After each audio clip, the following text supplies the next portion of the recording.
Hi friends, ಎಲ್ರಿಗೂ ನಮಸ್ತೆ. Welcome back to cook with Shivu. ಇವತ್ತಿನ ಸ್ಪೆಷಲ್ ರೆಸಿಪಿ ಗರ್ಗರಿಯಾದಂಥ ಚಕ್ಕುಲಿಯನ್ನು ಯಾವ ರೀತಿ ಮನೆಯಲ್ಲಿ ಈಸಿಯಾಗಿ ಟೇಸ್ಟಿಯಾಗಿ ಕ್ವಿಕ್ಕಾಗಿ ರೆಡಿ ಮಾಡ್ಕೊಳ್ಬೋದು ಎಂಬುದನ್ನು ತೋರಿಸ್ಕೊಡ್ತಾ ಇದ್ದೀನಿ. ಅದಕ್ಕೆ ಮೊದಲು ನೀವೇನಾದರೂ ನಮ್ಮ ಚಾನಲ್ಗೆ ಹೊಸಬರಾಗಿದ್ದರೆ ಪ್ಲೀಸ್ ಸಬ್ಸ್ಕ್ರೈಬ್ ಮಾಡಿ. ನಾನಿಲ್ಲಿ ಒಂದು ಅಗಲವಾದ ಬೌಲಿಗೆ 1.5 ಕಪ್ ಆಗೋಷ್ಟು ಅಕ್ಕಿ ಹಿಟ್ಟನ್ನು ಸೇರಿಸ್ಕೊತಾ ಇದ್ದೀನಿ. ಹಾಗೆ ಒಂದು ಅರ್ಧ ಕಪ್ ಆಗೋಷ್ಟು ಹುರ್ಗಡ್ಲೆ ಪೌಡ್ರನ್ನು ಸೇರಿಸ್ಕೊತಾ ಇದ್ದೀನಿ.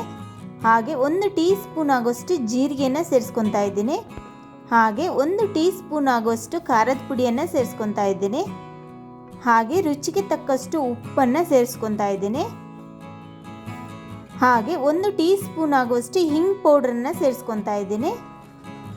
ಇಷ್ಟನ್ನು ಸೇರಿಸ್ಕೊಂಡಾದ್ಮೇಲೆ ಚೆನ್ನಾಗಿ ಮಿಕ್ಸ್ ಮಾಡಿ ಬಿಡಬೇಕಾಗುತ್ತೆ. ಇದೆಲ್ಲ ಹೊಂದ್ಕೊಳ್ಳೋಂಗೆ ನೀಟಾಗಿ ಮಿಕ್ಸ್ ಮಾಡ್ಕೊಳ್ಳಿ. ನೋಡಿ, ನಾನು ನೀಟಾಗಿ ಮಿಕ್ಸ್ ಮಾಡ್ಕೊಂಡಿದ್ದಾಗಿದೆ. ಇಷ್ಟಾದಮೇಲೆ ನಾನು 2 ಟೇಬಲ್ ಸ್ಪೂನ್ ಆಗೋಷ್ಟು ಬೆಣ್ಣೆಯನ್ನು ತೊಗೊಂಡಿದ್ದೀನಿ. ಇದಕ್ಕೆ ಬದಲಾಗಿ ನೀವು ಆಯಿಲನ್ನು ಕೂಡ ತೊಗೊಬೋದು. ಆಯಿಲನ್ನು ಚೆನ್ನಾಗಿ ಬಿಸಿ ಮಾಡಿಬಿಟ್ಟು ಹಾಕೊಬೇಕಾಗುತ್ತೆ. ಈಗ ನಾನು ಬೆಣ್ಣೆಯನ್ನು ಚೆನ್ನಾಗಿ ಬಿಸಿ ಮಾಡ್ಕೊಂಬರ್ತಾ ಇದ್ದೀನಿ. ನೋಡಿ, ಬೆಣ್ಣೆ ಎಲ್ಲ ಚೆನ್ನಾಗಿ ಬಿಸಿ ಮಾಡ್ಕೊಂಬಂದಿದ್ದೀನಿ. ಈಗ ಹಿಟ್ಟಿಗೆ ಹಾಕ್ಕೊತಾ ಇದ್ದೀನಿ. ಇದಾದಮೇಲೆ ಚೆನ್ನಾಗಿ ಮಿಕ್ಸ್ ಮಾಡ್ಕೊಬೇಕಾಗುತ್ತೆ. ಬೆಣ್ಣೆ ಬಿಸಿಯಾಗಿರೋದ್ರಿಂದ ನಾನು ಸ್ಪೂನಲ್ಲಿ ಮಿಕ್ಸ್ ಮಾಡ್ಕೊತಾ ಇದ್ದೀನಿ. ನೋಡಿ, ನಾನೀಗ ಸ್ಪೂನನ್ನು ತೆಗೆದುಬಿಟ್ಟು ನೀಟಾಗಿ ಕೈಯಲ್ಲಿ ಮಿಕ್ಸ್ ಮಾಡ್ಕೊತಾ ಇದ್ದೀನಿ. ಈ ಬೆಣ್ಣೆಯಲ್ಲಿ ಹಿಟ್ಟಿಗೆ ನೀಟಾಗಿ ಹೊಂದ್ಕೊಬೇಕು. ಅದರಿಂದ ಕೈಯಲ್ಲಿ ನೀಟಾಗಿ ಈ ರೀತಿ ಮಿಕ್ಸ್ ಮಾಡ್ಕೊಳ್ಳಿ. ನೋಡಿ, ನಾನು ನೀಟಾಗಿ ಮಿಕ್ಸ್ ಮಾಡ್ಕೊಂಡಿದ್ದಾಗಿದೆ. ಈ ಅದಕ್ಕೆ ಬಂದರೆ ಸಾಕಾಗುತ್ತೆ. ಈಗ ನಾನು ಸ್ವಲ್ಪ ನೀರನ್ನು ಹಾಕ್ಕೊತ ಕಲಿಸ್ಕೊತಾ ಬರ್ತೀನಿ. ನಾವು ಚಪಾತಿ ಹಿಟ್ಟನ್ನೇ ಹೇಗೆ ಕಲಿಸ್ಕೊತೀವೋ ಅದೇ ರೀತಿ ನೀರನ್ನು ಸ್ವಲ್ಪ ಹಾಕ್ಕೊತ ಕಲಿಸ್ಕೊಂಬರ್ಬೇಕಾಗುತ್ತೆ. ಆದರೆ ಚಪಾತಿ ಹಿಟ್ಟಿಗೆ ಕಲಿಸೋಷ್ಟು ಸಾಫ್ಟಾಗಿ ಕಲಿಸ್ಕೊಬಾರ್ದು, ಸ್ವಲ್ಪ ಟೈಟಾಗಿ ಕಲಿಸ್ಕೊಬೇಕಾಗುತ್ತೆ. ನೋಡಿ, ನಾನು ಕಲಿಸ್ಕೊತಾ ಬಂದಿದ್ದೀನಿ. ನೋಡಿ, ಇಷ್ಟಾದರೆ ಸಾಕು. ಈಗ ನಾನು ಲಿಡ್ಡನ್ನು ಕ್ಲೋಸ್ ಮಾಡಿಬಿಟ್ಟು ಇಡ್ತಾ ಇದ್ದೀನಿ. ಯಾವುದೇ ಕಾರಣಕ್ಕೂ ನಾವು ಹಿಟ್ಟನ್ನು ಡ್ರೈ ಆಗ್ಲಿಕ್ಕೆ ಬಿಡಬಾರ್ದು. ಪ್ರತಿ ಸಾರಿ ನಾವು ಚಕ್ಲಿ ಒತ್ತಬೇಕಾದ್ರೆ ಹಿಟ್ಟನ್ನು ಚೆನ್ನಾಗಿ ನಾದ್ಕೊಂಬಿಟ್ಟು ಮತ್ತೆ ಈ ಚಕ್ಲಿನ ಒತ್ತಬೇಕಾಗುತ್ತೆ. ಇಲ್ಲಾಂದರೆ ಚಕ್ಲಿ ಸರಿಯಾಗಿ ಬರೋದಿಲ್ಲ. ನಾವು ಚಕ್ಲಿಯನ್ನು ಒತ್ಕೊಬೇಕಾದ್ರೆ ಸ್ವಲ್ಪ ಹಿಟ್ಟನ್ನು ತೊಗೊಂಬಿಟ್ಟು ಒಂದು 5-6 ಚಕ್ಲಿ ಆಗಷ್ಟು ಮಾತ್ರ ನಾವು ಒತ್ಕೊಬೇಕಾಗುತ್ತೆ.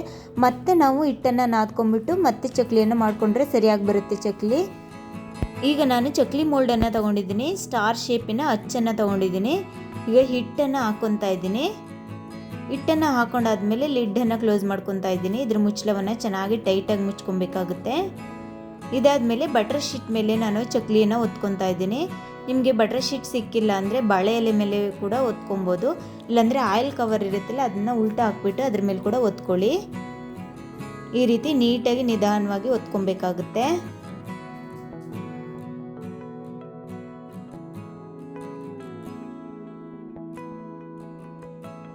ನಾವು ಒಂದು ಸರಿ ಫ್ರೈ ಮಾಡಲಿಕ್ಕೆ ಎಷ್ಟಾಗುತ್ತೋ ಅಷ್ಟು ಚಕ್ಲಿಯನ್ನು ಮಾತ್ರ ಒತ್ಕೊಳ್ಳಿ. ಇಲ್ಲಾಂದರೆ ಡ್ರೈ ಆಗಿಬಿಟ್ಟು ಚಕ್ಲಿ ಒತ್ತಲಿಕ್ಕೆ ಸರಿಯಾಗಿ ಬರೋಲ್ಲ. ಆದ್ದರಿಂದ ಸ್ವಲ್ಪನೇ ಒತ್ಕೊಂಡು ಫ್ರೈ ಮಾಡ್ಕೊಬೇಕಾಗುತ್ತೆ. ನೋಡಿ, ಈಗ ಇದನ್ನು ಈ ರೀತಿ ಕ್ಲೋಸ್ ಮಾಡಿ ಇಟ್ಕೊಬೇಕು. ನೋಡಿ, ಈ ರೀತಿ ನೀಟಾಗಿ ಒತ್ಕೊಬೇಕಾಗುತ್ತೆ. ನಾನು 3 ಚಕ್ಲಿಯನ್ನು ಮಾತ್ರ ಹೊತ್ಕೊಂಡಿದ್ದೀನಿ. ಇವಾಗ ನೋಡಿ, 3 ಚಕ್ಲಿಯನ್ನು ಮಾತ್ರ ಹೊತ್ಕೊತಾ ಇದ್ದೀನಿ. ನಾನು ಆಗಲೇ ಆಯಿಲನ್ನು ಬಿಸಿ ಮಾಡಲಿಕ್ಕೆ ಇಟ್ಟಿದ್ದೆ. ಆಯಿಲ್ ಚೆನ್ನಾಗಿ ಬಿಸಿಯಾಗಿ ಬಂದಿದೆ. ಈಗ ಲೋ ಫ್ಲೇಮಲ್ಲಿ ಇಟ್ಕೊಂಡ್ಬಿಟ್ಟು ನಾನು ಚಕ್ಲಿಯನ್ನು ಹಾಕ್ಕೊತಾ ಇದ್ದೀನಿ. ಚಕ್ಲಿ ಹಾಕಬೇಕಾದ್ರೆ ಹುಷಾರಾಗಿ ಹಾಕ್ಕೊಬೇಕಾಗುತ್ತೆ. ಕೈಗೆ ಎಣ್ಣೆ ತಾಗ್ಬೋದು. ಅದರಿಂದ ನೀಟಾಗಿ ನಿಧಾನವಾಗಿ ಚಕ್ಲಿನ ಹಾಕ್ಕೊಬೇಕಾಗುತ್ತೆ. ಈ ಚಕ್ಲಿನ ಹಾಕೊಂಡಾದ್ಮೇಲೆ ಲೋ ಫ್ಲೇಮಲ್ಲೇ ಬೇಯಿಸ್ಕೊಬೇಕು. ಆಗ ಮಾತ್ರ ಚಕ್ಲಿ ಚೆನ್ನಾಗಿ ಬೆಂದು ಬರುತ್ತೆ. ನೋಡಿ, ಒಂದು ಸೈಡೆಲ್ಲ ಚೆನ್ನಾಗಿ ಬೆಂದು ಬಂದಿದೆ. ಈಗ ನಾನು ತಿರುಗಿಸಿ ಹಾಕ್ಕೊತಾ ಇದ್ದೀನಿ. ನೋಡಿ, ಈಗ ತಿರುಗಿಸಿ ಹಾಕ್ಕೊಂಡಿದ್ದಾಗಿದೆ. ನಾನು ಚೆನ್ನಾಗಿ ಬೇಯಿಸ್ಕೊತಾ ಇದ್ದೀನಿ. 2 ಸೈಡು ಲೋ ಫ್ಲೇಮಲ್ಲೇ ಬೇಯಿಸ್ಕೊಳ್ಳಿ. ನೋಡಿ, ಈಗ ಚಕ್ಲಿ ಚೆನ್ನಾಗಿ ಬೆಂದು ಬಂದಿದೆ. ಈಗ ನಾನು ಹೊರಗಡೆ ತಕ್ಕೊತಾ ಇದ್ದೀನಿ ಎಲ್ಲ ಚಕ್ಲಿನ.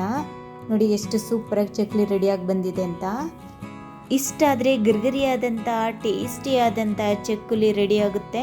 ತುಂಬಾ ಈಸಿ ಫ್ರೆಂಡ್ಸ್ ಇದನ್ನ ಮಾಡೋದಕ್ಕೆ. ನೀವು ಕೂಡ ಮನೇಲಿ ಟ್ರೈ ಮಾಡಿ. ಈಗಂತೂ ಮಕ್ಕಳಿಗೆ ರಜೆ ಇರುತ್ತೆ. ಮಕ್ಕಳು ಒಂದಲ್ಲ ಒಂದು ಸ್ನ್ಯಾಕ್ಸ್ನ ಕೇಳ್ತಾ ಇರ್ತಾರೆ. ನೀವು ಹೊರಗಡೆ ತರೋದಕ್ಕಿಂತ ಮನೆಯಲ್ಲಿ ಟ್ರೈ ಮಾಡಿ ನೋಡಿ. ಹೇಗೆ ಬಂತು ಅಂತ ನನಗೆ ಖಂಡಿತವಾಗ್ಲೂ ಕಮೆಂಟ್ಸ್ ಮಾಡಿ ಹೇಳಿ. Thank you for watching.